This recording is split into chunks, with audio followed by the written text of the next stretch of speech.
जय श्री राम, जय माता दी। दोस्तों, सनातन धर्म में पूजा पाठ का हर नियम किसी न किसी आध्यात्मिक भावना से जुड़ा होता है। दीपक जलाना भी केवल एक परंपरा नहीं, बल्कि अंधकार से प्रकाश की ओर बढ़ने का प्रतीक माना गया है। लेकिन एक प्रश्न अक्सर लोगों के मन में आता है, पूजा समाप्त होने के बाद दीपक की जली हुई बाती का क्या करना चाहिए? क्या उसे कूड़ेदान में फेंक देना चाहिए?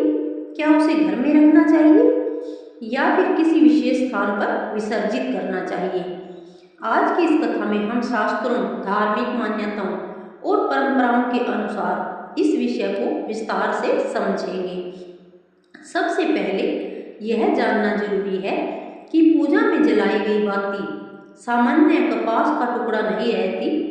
जब वह भगवान के समक्ष घी या तेल से प्रज्वलित होकर आराधना का माध्यम बनती है, तब उसे पवित्र माना जाता है।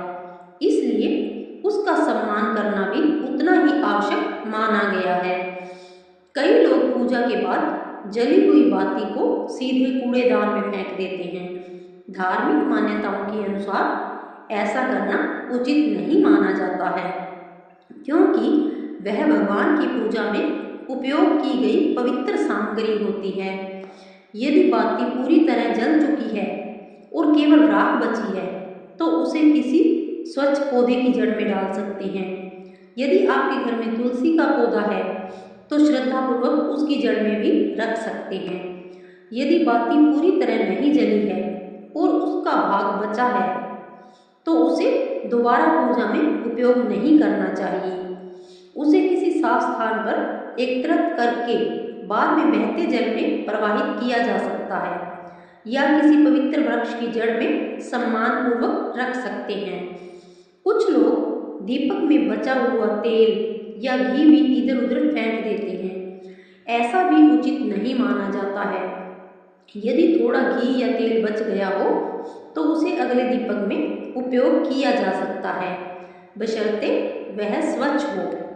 शास्त्रों में बताया गया है कि पूजा में प्रयुक्त प्रत्येक वस्तु, चाहे वह फूल हो, अक्षत हो, माला हो या बाती, उनका सम्मानपूर्वक विसर्जन करना चाहिए।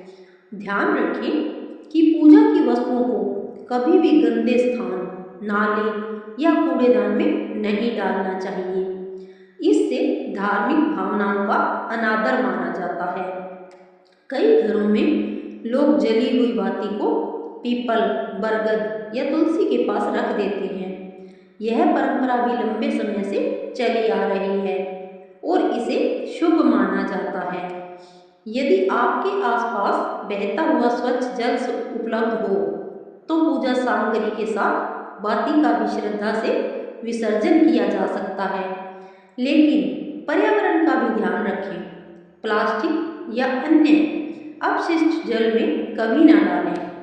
दीपक की लौ ज्ञान, आशा और सकारात्मक ऊर्जा का प्रतीक मानी जाती है। इसलिए उसकी बाती का सम्मान करना हमारे संस्कारों का हिस्सा है।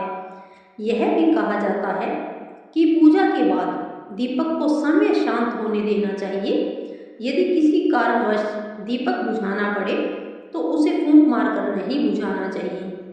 किसी फूल, चम्मच या 2 उंगली की सहायता से श्रद्धापूर्वक लो शांत करें।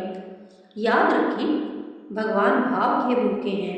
यदि किसी से अनजाने में कोई भूल हो जाए, तो ईश्वर उसे क्षमा कर देते हैं। इसलिए इन नियमों का पालन डर से नहीं, बल्कि श्रद्धा और सम्मान से करें। जब हम पूजा की छोटी छोटी बातों का भी आदर करते हैं, तो हमारे भीतर अनुशासन, पवित्रता और ईश्वर के प्रति समर्पण की भावना बढ़ती है। यही पूजा का वास्तविक उद्देश्य भी है। तो आइए आज से संकल्प लें कि पूजा में उपयोग की गई किसी भी सामग्री का अनादर नहीं करेंगे। जली हुई बाती का सम्मानपूर्वक विसर्जन करेंगे और अपने परिवार के अन्य सदस्यों को भी यह जानकारी देंगे।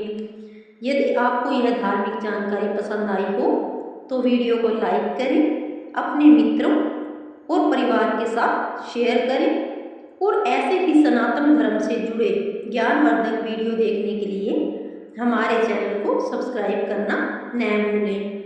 हर हर महादेव। जय श्री राम। जय माता दी।